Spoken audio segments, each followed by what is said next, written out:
สบายดีไฟไหม้เนาะเจ้าตอนนี้มาเที่ยวอยู่สวรรค์เขตเนาะเที่ยวอยู่สวรรค์เขตห่างห้องมือสวนนี่พอดีพักอยู่โรงแรมแห่งหนึ่งเนาะมาพอดีโรงแรม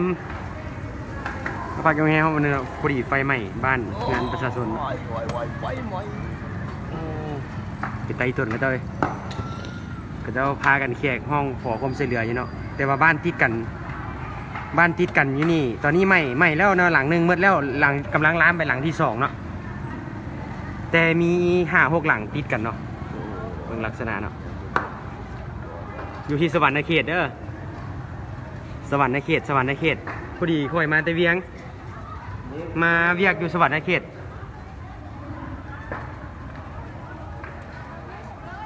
รถดับเพลิงกับประมาณเนาะอีตุ่นก็จะได้ไหม้แล้วหลังที่2แล้วเนาะแต่บางเฮือนอ้อมผางนี่มี1 2 3 4 5 6หลังเนาะแต่เขาเจ้ากับพายามเอาหน้าป่าฉีดอยู่เนาะตอนนี้ yes sir ระเบิดแล้วฮ้อนเด้หลังที่3กำลังใหม่เนาะหลังที่3กำลังใหม่ติดต่อกันละอยู่สวรรค์เขตเนาะใหม่อยู่สวรรค์เขตรถดับเพลิงโทรมา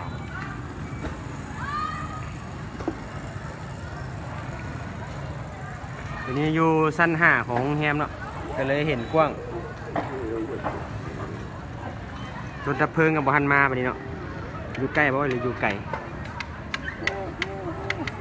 แต่หลังที่ใหม่เห็นมืดแล้วเนาะชั้น2มืดแล้วเหลือแต่โครงมันตอนนี้คนกำลังหลั่งมาเบิ่ง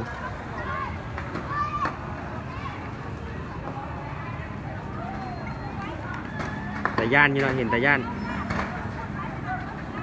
ช่วยบ่ได้เนาะตอนนี้เนาะช่วยบ่ได้เฮาช่วยอย่างบ่ได้เนาะอยู่สวรรค์เขตเด้อเมืองไหนวะนี่เมืองไหนวะบูฮู้คือกันเนาะพอกับบูฮู้เมืองเนาะแถวในตัวเมืองเลยนะอยู่ในตัวเมืองเลยค่อยมาพักโรงแรมนี่ก็อาวารอนเนาะเห็นปะ yes เขามาพักโรงแรมอาวารอนเนาะอยู่ในตัวเมืองเลยเบิดแล้วเนาะสำหรับหลังนั้นเบิดแล้วกำลังลามอีก2หลังเนาะหลังตัวที่2ควันออกมาแล้วเนาะควันดำหมดละหลังตึกตัวไหนเห็นปะคือว่าแล้วเฮือนติดกันในเมืองเนาะในเมืองเสาภาคบ่อยู่เมืองไก่สอนเนาะอยู่เมืองไก่สอนนั่นแหละเมืองไก่สอนเนาะเฮ้ยอันนี้มาบ้านไหนเมืองไหนเฮ้ยบอกหน่อยครับ อันนี้บ้านไหนมึงไม่เบิ่งไล่สดเราเลยเก็บเครื่องแล้วแม่เก็บเครื่องหนีเถอะ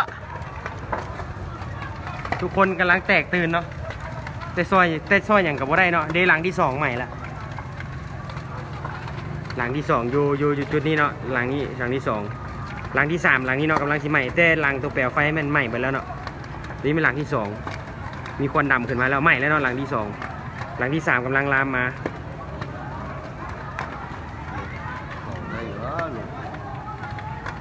เมืองไกรสอนพรหมีหารเนาะสวรรค์เขตแข่งสวรรค์เขต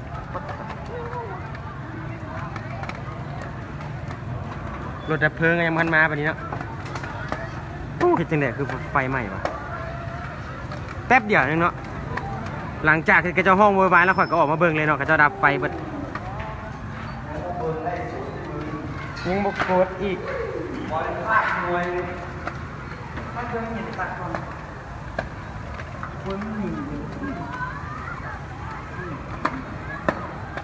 ไฟไหม้ฮ้อนเลยวะฮ้อนโอ้สิฮ้อนเลยยังบกเก็บเครื่องนี้เยอะเท่านี่หลังที่2ใหม่ไปแล้วเป็นเงินไหม้เนาะเงินดินกับบ่เหลือไปนครไกรสอนเมืองไกรสอนแม่นวะแม่นแล้วเนาะแม่นแล้วเมืองไกรสอนมื้อนี้วันศิลป์แม่นแล้ววันศิลป์น่าจะแม่นเขาเจ้าบูชาแม่นแล้วอยู่ใส่นี่ตาอีตนเมืองเดียวก็มีเลยเนาะ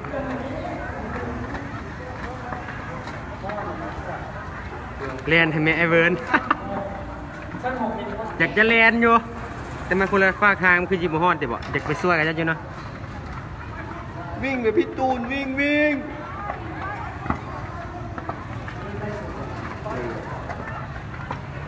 ขอไล่ส่วน2,000 คนเนาะ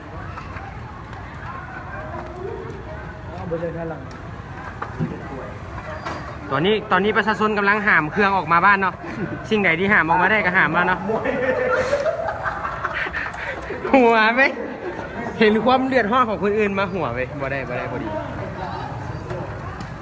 โซเชียลได้นี่ซอยแซ่เนาะซอยแซ่มีพี่น้องปงไปลงไปซวยกันเจ้าดีกว่าเนาะก็จะกำลังขนเครื่องพรมมุ่งหมอนอย่างเครื่องไส้ที่จำเป็นออกภายในบ้านเนาะน่าสงสารเดี๋ยวรถดับเพลิงกำลังมาเนาะรถดับเพลิงมาแล้วเรียกทางรถดับเพลิงเลยเนาะรถดับเพลิงมาแล้วเนาะแต่ว่าเฮือนหลังนั้นก็ไหม้ไปแล้วรถดับเพลิงมาแล้วอยู่ใส่นี่ไอ้อยู่สวรรค์ในเขตดาวเมืองไกลสอนพรหมีหารเนาะรถของหมอรถดับเพลิงเป็นรถของหมอตอนนี้พวกตอนนี้พวกหน่วยอาจจะเป็นหน่วยกู้ภัยหน่วยเนาะมีเครื่องมีของก็จะขนเครื่องขนของออกมาหมดแล้วเนาะเพราะว่าย่านมันจะลามมา4-5 หลังขาดรถดับเพลิงมาประทานนี่ลามแน่นอนเพราะว่าเฮือนเรานี่มันอยู่จุดใจกลางเลยอยู่จุดใจกลางของแคมทางรถดับเพลิงน่าจะพักไปใหม่อยู่ใส่อยู่สวรรค์ในเขตเนาะอยู่สวรรค์ในเขตเมืองไกลสอนพรหมีหารแถวจานแรกเลยหากระลงมาฮอดบางสวยนี่มาทราบไปในหนังเนาะก็คือว่าอะไรเนาะเพื่อพนักงานเขาจะมาตอนนี้รถทงหมอเขาจะมาตันทางเนาะบ่ให้รถเข้ามาเขาน่าจะเคลียร์พื้นที่ให้รถมาเนาะแต่ว่าหลังที่ใหม่หลังที่เกิดนั้นมืดแล้วเนาะแต่ว่าหลังที่2มันเป็นเฮือนดินแต่ว่ากับใหม่ซ่อนหลังคาแล้วหลังที่2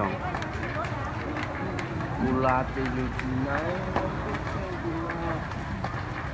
เน็ตกับบ่มีเนาะตอนนี้ไวไฟของกระตัดน่าจะไล่บ่ฮอดน่าจะไล่บ่จบด้วยบ่ทันได้เติมเน็ตซ้ำ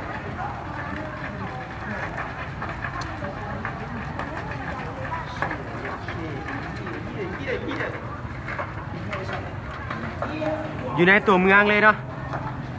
ไม่ในตัวเมืองเลยเมืองไกลสอนพรหมีหาร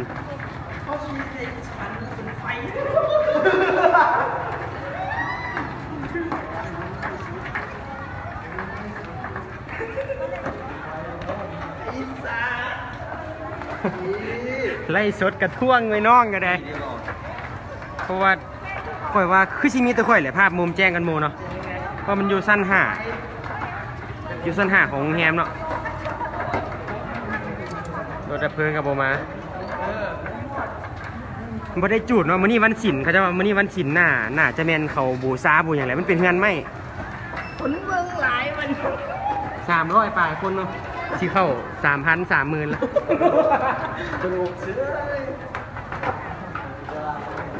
เอาบ่ได้เรื่องนี้มันเขากระทุกข์ร้อนใจนำอยู่เนาะเขาจะคอยไล่สดให้พ่อแม่ประชาชนเบิ่งเนาะ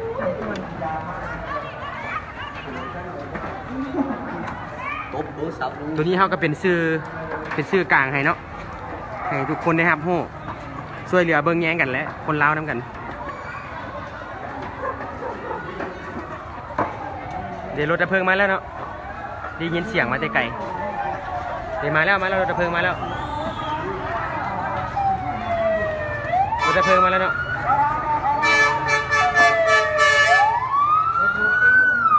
ไม่อยู่เมืองไกลสอนพรหมีหารเนาะ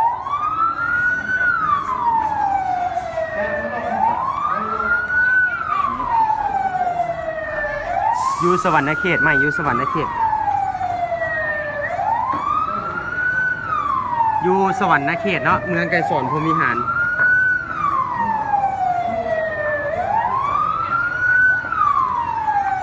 ไหม้ไปแล้วเนาะ2 หลังเนาะ2 หลังเฮือไหม้ไปแล้วกำลังลามไปหลังที่3เนาะ แต่กระเจ้าก็พยายามดับไฟอยู่โดยน้ำประปาเท่านั้นเนาะพอน้ำประปาเท่านั้น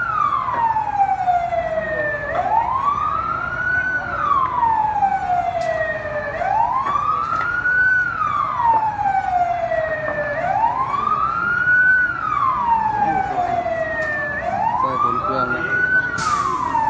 เดี๋ยวเครื่องของก็จะเสีย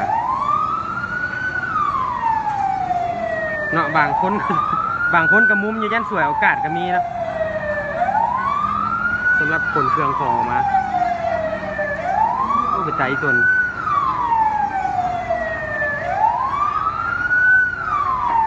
ไม่อยู่เมืองไก่สอนพมีหารเนาะแต่บุข่อยกะหากะมาตะเวียงเนาะข่อยบุหัวมันอยู่บ้านไหนแท้ข่อยบุหัวอยู่บ้านไหนเพราะว่าข่อยหากะมาตะเวียงข่อยกับบุหัวแต่ว่าเมืองไก่สอนพมีหารข่อยพักอยู่แถวโรงแรมอาวารอนเนาะข่อยพักแถวโรงแรมอาวารอนบุหัวบ้านไหนบุหัวบ้านไหน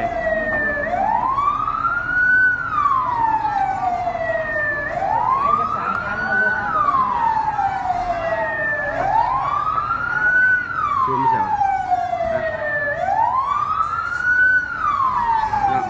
หลังนึงเพราะว่ามืดแล้วเนาะเบิดเปลี่ยวไฟแล้วละกำลังล้างเปลี่ยวเห็นอยู่นี่เป็นหลังที่3เด้อนี่หลังที่2หัวทางในเบิดละตัวหลังที่1หัวมืดแล้วเนาะไอ้ควันขึ้นนี่หลังเป็นหลังที่3เนาะหลังที่3แล้วรถดับเพลิงค่อยมาทันเนาะนี่มืออื่นไม่เปิด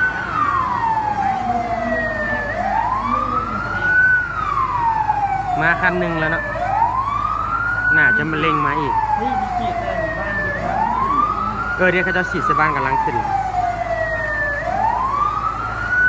ตอนนี้รถดับเพลิงกับกำลังอ้ำน้ำไปฉีดใส่หลังที่3ที่ใช่หลังที่3ที่กำลังจะใหม่เนาะควันดำขึ้นนี่แม่แหละหลังที่3มาเนาะอีก2คันรถดับเพลิงยินเสียงรถดับเพลิงมาอีก2คันแล้วจะไปคนละมุมไม่ต้องมารักกู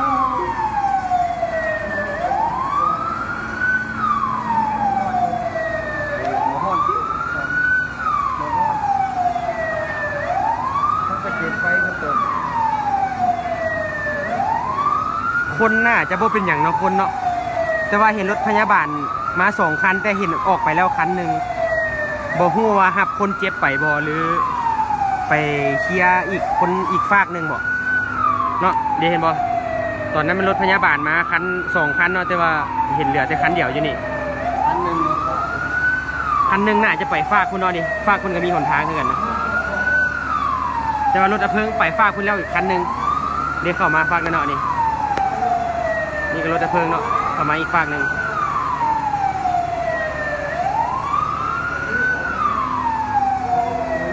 ตอนนี้เริ่มมีควันดำขึ้นมาเนาะมันถึกน้ำแล้วเริ่มมีควันดำขึ้นมาน่าสงสารคันว่าไฟไหม้นี่ไหม้เบิดอีกเนาะอยู่สวรรค์เขตเด้อน้ำเบิดแล้วบอกว่า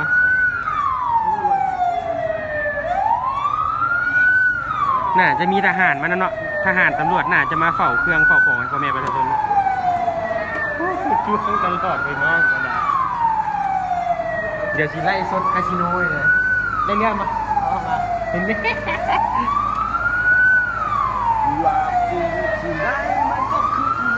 คันที่2กำลังเริ่มแลนทอเนาะเริ่มสีดแล้วแต่ว่ามันมีอุปสรรคเนาะทางนั้นมีสายไฟฟ้าเขาน่าจะดับอะไรที่ไฟฟ้าน่าจะดับไฟฟ้าก่อนแต่หลังที่เกิดเหตุแรกมันไหม้เบิดแล้วเนาะอยู่บ้านใดโอ้ก็อันนี้กับบูฮู้เนาะมาอยู่บ้านใดเพราะว่าค่อยกระหากันลงมาตะเวียงเนาะลงมาสวรรค์เขตฮู้แต่ว่าเมืองไก่สอนพรหมวิหารเนาะ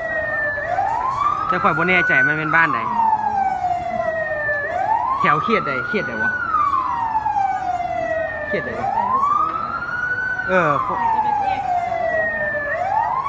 บูฮู้น่าจะเป็นเขตตัวเมืองเนาะเขตตัวเมืองไก่ตลาดเศร้ามาในหนึ่งตลาดเอียงเนาะ ไม่อยู่สวรรค์เขตเด้อเมืองไก่สอนเพราะว่าข่อยกับโบฮู้เพื่อกันข่อยก็หาก็เคยมาเนาะเคยมาสวรรค์ข่อยลงมาตะเวียงข่อยแท้อยู่นครหลวงเวียงจันทน์เนาะลงมาเวียกอยู่สวรรค์ฮอดมือสวยนี่เนี่ยสายก็ขับแล้วว่ะน้ำน่าจะหมดเนาะอันนี้มันเครื่องของพ่อแม่ประชาชนเนาะตัวนี้เนาะอยู่บนนี้ก็มีแต่มันมืดเขาจะดับไฟเนาะย่านอันตรายก็จะขนเครื่องออกอยู่ฝากนั่นก็น่าจะมีคนนี่หุ่มหลายเนาะย่านคนสวยโอกาสก็มีหุ่มมาซอยบอกหรือว่าแต่ก็เป็นไปซอยแหละใครก็ยืนเบิ้งเนาะบ่ฮู้ว่าเบิ้งอย่างเบิ้งเครื่องของบ่เบิ้งเครื่องของซอยบ่ออกข่าวเลยโอ้ขอบใจอันนี้เป็นมือใหม่เนาะมือใหม่บ่เคยไล่สดจักเถื่อเลยนี่เป็นมือใหม่ตื่นเต้นซอยแทนกับเจ้าซะดอกก็เลยออกมาไล่สด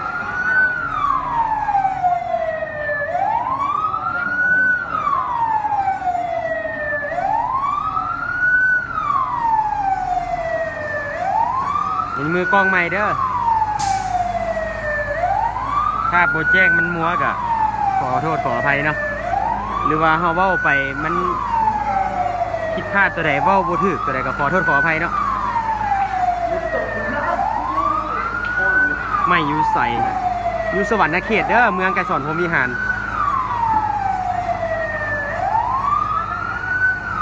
สำหรับบ้านมันข่อยบ่ฮู้เนาะข่อยหากันมาแต่เวียงจันทน์ข่อยบ่ฮู้ว่าบ้านนี้บ้านหยัง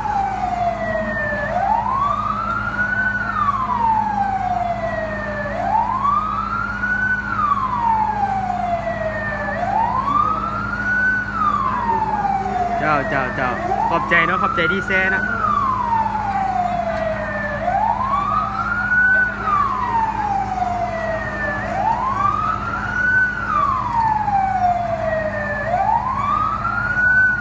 เราประชาชนเขาก็ขนเครื่องออกมาเนาะกันไว้ดีกว่าแก้เดี๋ยวก็มีเนาะมีคนช่วยเหลือแบกทอน้ำเข้าไปเนาะหัวเป็นน้องกันนะกันแบบห้อนไหลของซึกยืนอยู่นี่ห้อนไหลบ่ฮู้บ้านเด้อเจ้าสาเหตุก็ยังบ่ทันฮู้เท่าเนาะยังบ่ทันฮู้เพื่อเพราะว่ามันหากเกิดตอนเมื่อกี้นี่เนาะไล่สดได้จักนาทีแล้วนี่ยินเสียงพ่อแม่ประชาชนแตกคืนแล้วข่อยก็ออกมาไล่สดเลยอยู่สวรรค์เขตเมืองไก่สอนพรหมวิหาร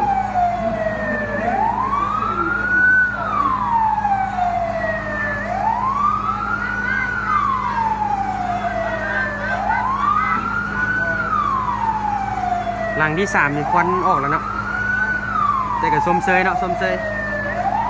ไอ้น้องตำรวจหน่วยดับเพลิงเขาเฮ็ดเรียกได้ดีเนาะบ่มีไอ้น้องหน่วยดับเพลิงเขานี่กับห้วยย่านเป็นหมู่บ้านนี่ยันไปเบิดเลย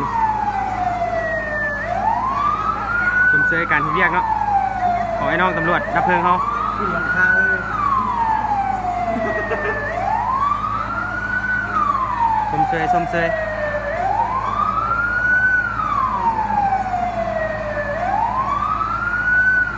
ไม่อยู่สวรรค์เขตครับ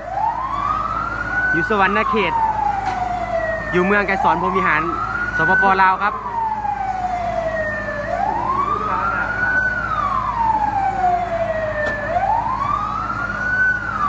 ที่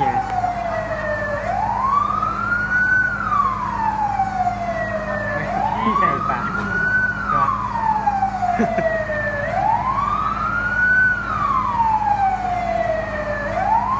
ตอนนี้มีควันขาวขึ้นแล้วเนาะถือว่าน้ำมันได้ดับไปส่วนใหญ่แล้วแต่ว่า